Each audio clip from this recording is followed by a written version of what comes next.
इस वीडियो में बहुत ही इंपॉर्टेंट ऑपरेटर के बारे में डिस्कस करेंगे। उससे पहले एक सिनारियो को कंसीडर करते हैं। तो सिनारियो ये हो सकता है दोस्तों कि मान लीजिए हमारे पास एक इनपुट फील्ड है और यूज़र को हमको रजिस्टर कराना है, बट सबसे पहले यूज़र सर्च करेगा कि उस यूज़र के नेम से पहले से कोई रजिस्ट्रेशन हुआ है कि नहीं हुआ है। अगर यूज़र एग्जिस्ट है तो वो नेम क्योंकि पहले से किसी और के लिए अलॉटेड हो गया है दोस्तों, तो उसे हम अलाउ नहीं करेंगे। ओके। तो इस सिनारियो में क्या होगा कि जब भी यहाँ पे कुछ भी टाइप करते हैं तो ऑन ऑन की टाइपिंग जब भी हम यहाँ पे टाइप करेंगे तो एक एपीआई कॉल होगा और वो एपीआई कॉल बेसिकली बैकएंड से डेटाबेस से चेक करेगा कि यूज़र ऑलरेडी एग्जिस्ट है कि नहीं है। ओके। तो वो और वहाँ उसके बाद रिस्पॉन्स आएगा। तो यूज़र कंटिन्यूअसली यहाँ पे टाइप करता जाएगा और एपीआई कॉल होगा, मल्टीपल टाइम्स कॉल होगा। मान लीजिए कि हम यहाँ पे ऐड कर रहे हैं, यानी कि कुछ टाइप कर रहे हैं, रिमूव कर रहे हैं, फिर टाइप कर रहे हैं, रिमूव कर रहे हैं, but multiple times API call हो रहा है। तो इस सिनारियो में हम कैसे हैंडल करेंगे and what is the optimized way to do that. Okay. Optimized way क्या है? तो जैसे कि मैं यहाँ पे टाइप कर रहा हूँ ABCD मैं टाइप किया, तो यहाँ पे मल्टीपल टाइम्स जो ऑब्जर्वेबल से जो वैल्यू इमिट हुए वो जो है A हुआ, फिर AB हुआ, फिर ABC हुआ, देन ABCD हुआ। मतलब अगर हम ABCD टाइप कर रहे हैं और ABCD से रिलेटेड जो भी नाम है वो उसको हम प्राप्त करना चाहते हैं, चेक करना चाहते हैं कि एग्जिस्ट कर रहा है कि नहीं, तो दोस्तों आप देखेंगे कि यहाँ पे 4 टाइम्स एपीआई कॉल होगा। ओके। तो अगेन ये तो एक ऑप्टिमाइज्ड वे नहीं है, क्योंकि एपीआई कॉल होता है तो उसमें लाइक कई सारे अदर ऑपरेशंस लगते हैं। जैसे एपीआई कॉल होगा तो बैकएंड पर एक रिसोर्स यूज होगा, क्योंकि बैकएंड उसको प्रोसेस कर रहा है। ओके। देन हमको जब एपीआई का रिस्पॉन्स आएगा तो हम यहाँ पे कुछ ऑपरेशन करेंगे और इसमें नेटवर्क यूटिलाइजेशन होता है। ओके। तो हमारा इंटरनेट का भी नुकसान होगा। तो जो भी है, but it's not a optimized way because हमारे सिस्टम पे वर्डन हो रहा है किसी न। तो दोस्तों इस कंडीशन में हम लोग क्या करेंगे? तो हमारे पास RxJS का बहुत ही यूज़फुल ऑपरेटर है। उस ऑपरेटर की मदद से हम इस सिनारियो को इसको हम ऑप्टिमाइज कर सकते हैं। तो दोस्तों हम लोग क्या करेंगे कि यहाँ पे ABCD हम टाइप किए, तो होना ये चाहिए कि जब मैं टाइप किया उसके बाद जैसे ही टाइप करना मैं बंद किया उसके बाद एपीआई कॉल होना चाहिए था। मतलब इंस्टीड ऑफ 4 टाइम्स केवल एक बार ही एपीआई कॉल होना चाहिए था। ओके। बट ये कैसे सिस्टम कैसे समझेगा कि हमने अब टाइप करना बंद कर दिया है, अब ये हमारा फाइनल वैल्यू है, इसे हम चेक करना चाहते हैं। ओके। कंटिन्यूअसली यहाँ पे टाइप करेंगे तो दोस्तों सिस्टम को तो बताना पड़ेगा कि ये हमारा फाइनल वैल्यू है। तो हम लोग एक काम कर सकते हैं, कोई भी अगर यूज़र है जब वो टाइप करेगा तो कंटिन्यूअसली टाइप करेगा और कुछ समय बाद जब टाइप करना बंद कर देगा तब हम लोग समझ जाएंगे, सिस्टम को ही बता देंगे कि अब यूज़र टाइप नहीं कर रहा है। अब इसका मतलब ये है कि यही उसका यूज़र आईडी है, यही वो चेक करना चाहता है। ओके। तो यहाँ पे हम लोग यूज कर सकते हैं डिबाउंस टाइम। डिबाउंस टाइम क्या करता है कि जब भी हम टाइप करना बंद किए, मतलब जब भी हम टाइप कर रहे हैं तो ऑब्जर्वेबल, ये क्योंकि ऑब्जर्वेबल हम लोग बनाए फॉर्म इवेंट से, आप यहाँ पे नोटिस कीजिएगा फॉर्म इवेंट यूज किया गया है। फॉर्म इवेंट में हम यहाँ पे सेलेक्टर यूज किए हुए हैं। सेलेक्टर कैसे? तो व्यू चाइल्ड से इनपुट फील्ड के लिए हमने इनपुट डाटा उस वेरिएबल का नाम दिया और देख सकते हैं this dot input data dot native element, इसका मतलब ये सेलेक्टर। अब फ्रॉम इवेंट क्या करता है, उसमें 2 आर्गुमेंट होता है, एक हो जाता है यहाँ पे सेलेक्टर एंड सेकेंड इवेंट। तो हम यहाँ पे दे दिए की अप मीन्स जब टाइप करना छोड़ देगा, कि जैसे ही टाइप करता है फिर बटन जब प्रेस किया उसके बाद बटन को जब लीव कर दिया तो हम लोग बोलते हैं की अप। तो जब लीव करेगा उसके बाद जो है कुछ सेकेंड एक्सपायर होगा, तो हम यहाँ पे लेट से बोल देते हैं कि 5 सेकेंड। तो 5 सेकेंड अगर एक्सपायर होगा तब हम मान लेंगे कि अब यूज़र जो भी टाइप किया है उसका फाइनल इनपुट है। अब उसके आधार पे हम एपीआई कॉल करेंगे और वहाँ से रिस्पॉन्स आएगा। उसके बेसिस पे हम चेक करेंगे कि यूज़र पहले से एग्जिस्ट कर रहा है कि नहीं कर रहा है। तो इसमें यहाँ पे हम लोग डिबाउंस टाइम ऑपरेटर यूज करते हैं। डिबाउंस टाइम जो है दोस्तों ये पाइपेबल ऑपरेटर है, इसका मतलब पाइप के अंदर हम लोग लिख सकते हैं। ओके, डिबाउंस टाइम क्या करता है कि एक पार्टिकुलर टाइम एक्सपायर हो जाएगा तब जाकर वैल्यू इमिट करेगा, जो भी लेटेस्ट डेटा है वो इमिट करेगा। तो दोस्तों यहाँ पे क्या हो रहा है कि हमने फॉर्म इवेंट से एक ऑब्जर्वेबल क्रिएट किया, और ये ऑब्जर्वेबल जब भी हम की अप कर रहे हैं, की अप मतलब वो इवेंट अकर्ड होगा, इवेंट होगा, की अप इवेंट होगा, तो हमको कंटिन्यूसली वैल्यू मिलता रहेगा। तो बेसिकली यहाँ पे हमको वैल्यू मिल रहा है, और वो जो वैल्यू मिला हम जो लास्ट, जब देखिए मैं टाइप करते जा रहा हूँ, तो जो लास्ट वाला जब मैं इमिशन बंद कर दिया, जब मैं टाइप करना बंद कर दिया, तो डिबाउंस टाइम हमारा रहेगा वो है 5 सेकेंड। 5 सेकेंड एक्सपायर हो गया।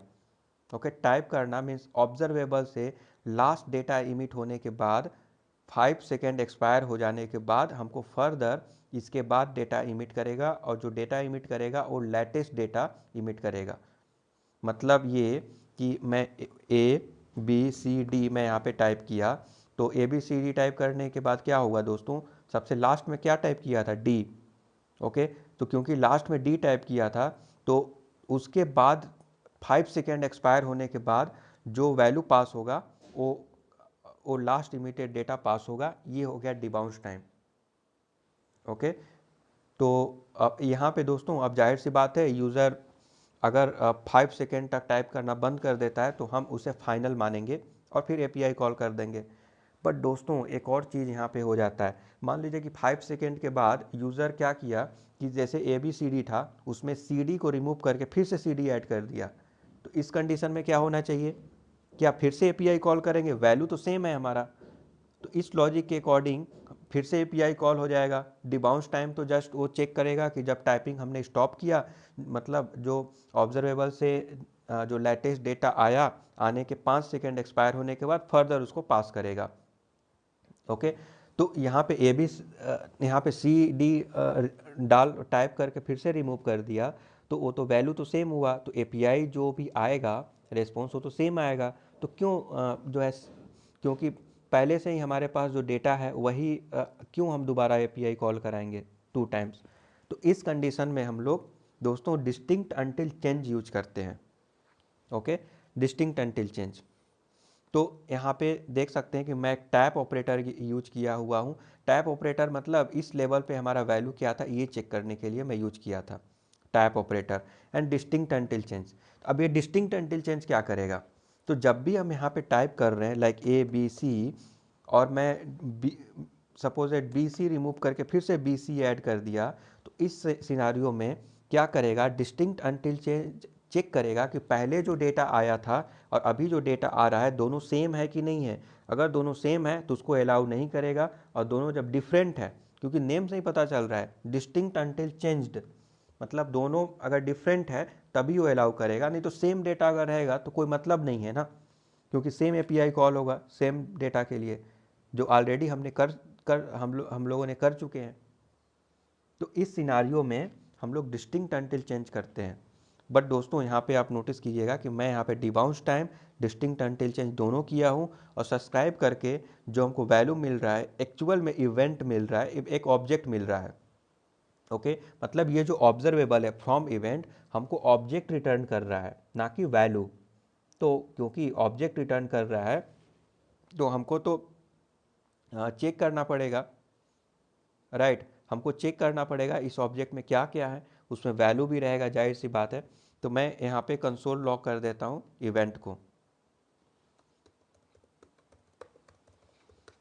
कंसोल लॉक किया, और मैं यहाँ पे इवेंट ऐसे करके डाल देता हूँ ताकि पता चले कि यहाँ से ये कंसोल लॉक हो रहा है। नाउ फिर से ट्राई करते हैं, हम यहाँ पे ASHUTOSH आशुतोष में डाला, और उसके बाद यहाँ पे टाइप करना बंद कर दिया। 5 सेकेंड एक्सपायर होने के बाद आप यहाँ पे नोटिस कर रहे हैं कि हमको एक ऑब्जेक्ट मिला, वो है, बट ये ऑब्जेक्ट को हम लोग ऐसे एक्सेस नहीं कर सकते, इसको हम लोग ब्राउज़र में यहाँ पे एक्सेस कर सकते हैं। तो लेट्स चेक इट। हम लोग इंस्पेक्ट करके चेक करते हैं।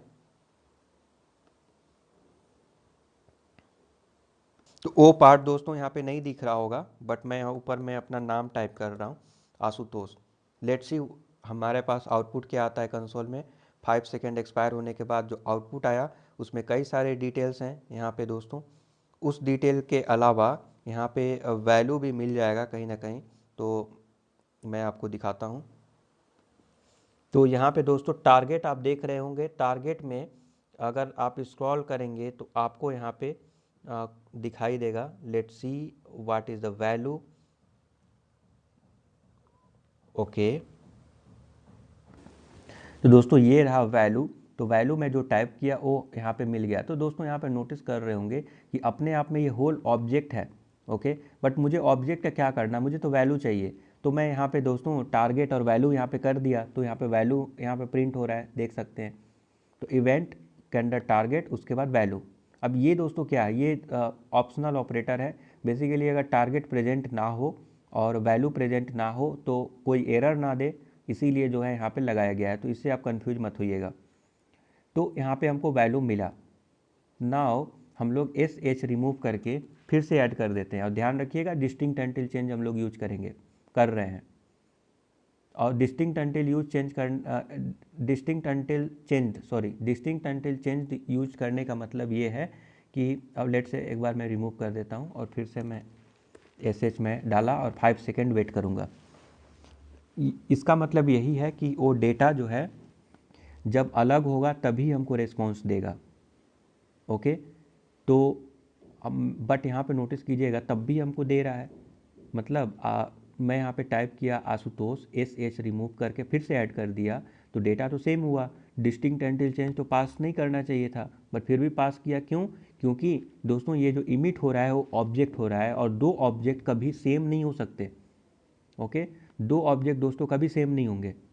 ये जावा स्क्रिप्ट का प्रॉपर्टी है, क्योंकि ऑब्जेक्ट जो है रेफरेंस टाइप होता है। मैं ऑलरेडी एक प्लेलिस्ट में जावा स्क्रिप्ट वाले प्लेलिस्ट में डिटेल में डिस्क्राइब किया था। तो इसीलिए यहाँ पे वो डिस्टिंक्ट अनटिल चेंज उसको डिफरेंट मान रहा है और हमको आगे प्रोसीड कर रहा है। तो हम लोग एक काम कर सकते हैं, हम लोग जो ऑब्जेक्ट पास कर रहे हैं, ऑब्जेक्ट पास करने के बजाय हम लोग वैल्यू पास कर सकते हैं। ओके, ये वाला वैल्यू। तो हम लोग क्या करेंगे, मैप ऑपरेटर यूज कर लेंगे। तो चलिए मैप यूज कर लेते हैं। यहाँ पे यूज करेंगे मैप, एंड देन मैप के अंदर कॉल बैक जाहिर सी बात होगा, तो ले लेते हैं वैल। ओके, वैल ले लेते हैं, और हम जो रिटर्न करेंगे वो करेंगे ये वाला चीज़, val dot target dot value, something like that. तो यहाँ पे हम क्या करते हैं, val and then target dot value. But ये मैप में एरर बता रहा है, क्यों? क्योंकि मैंने इंपोर्ट नहीं किया हूँ। तो देखिए अब मैं इंपोर्ट कर लिया। अब देखिए क्या होता है, मैं यहाँ पे टाइप किया ASHUTOSH, कुछ समय वेट करूँगा। कितना? 5 सेकेंड तक, क्योंकि डिबाउंस टाइम में 5 सेकेंड मैं डाला हूँ। नाउ हमको जो वैल्यू मिला वो मिला आशुतोष। इवेंट में वैल्यू आशुतोष मिला, और इसमें जाहिर सी बात है अब तो ऑब्जेक्ट एग्जिस्ट नहीं कर रहा है, तो हम लोग इसको रिमूव कर देते हैं। अब मैं फिर से एक बार दिखाता हूँ। तो ये मैं टाइप किया, 5 सेकेंड एक्सपायर होने के बाद वैल्यू प्रिंट करेगा। प्रिंट किया वैल्यू आशुतोष। अब मैं क्या करता हूँ, एस एच हटाकर फिर से एस एच ऐड कर देता हूँ। अब देखिए क्या होगा, अब जो है दोस्तों टैप वाला कंसोल लॉग होगा। देखिए टैप हुआ, बट आगे बढ़ा ही नहीं। क्यों? क्योंकि वैल्यू सेम था, वैल्यू हमारा सेम था। क्योंकि मैंने एस एच हटाकर फिर से ऐड कर दिया, तो कोई चेंजेस तो हुआ नहीं। तो इस प्रकार से डिबाउंस टाइम और डिस्टिंक्ट अनटिल यूज करके अपने कोड को ऑप्टिमाइज कर सकते हैं। मल्टीपल टाइम एपीआई कॉल करने के बजाय आप जो है ऑप्टिमाइज करके मिनिमम एपीआई कॉल करें, ये बेटर होगा। आई होप कि समझ में आ गया डिबाउंस टाइम और डिस्टिंक्ट अनटिल चेंज में क्या डिफरेंस है, उसको कैसे यूज करते हैं। एक्चुअली डिफरेंस नहीं, कैसे यूज करते हैं। फिर भी किसी भी प्रकार का डाउट है तो कमेंट कर सकते हैं। Thank you for subscribing the YouTube channel. Have a nice day.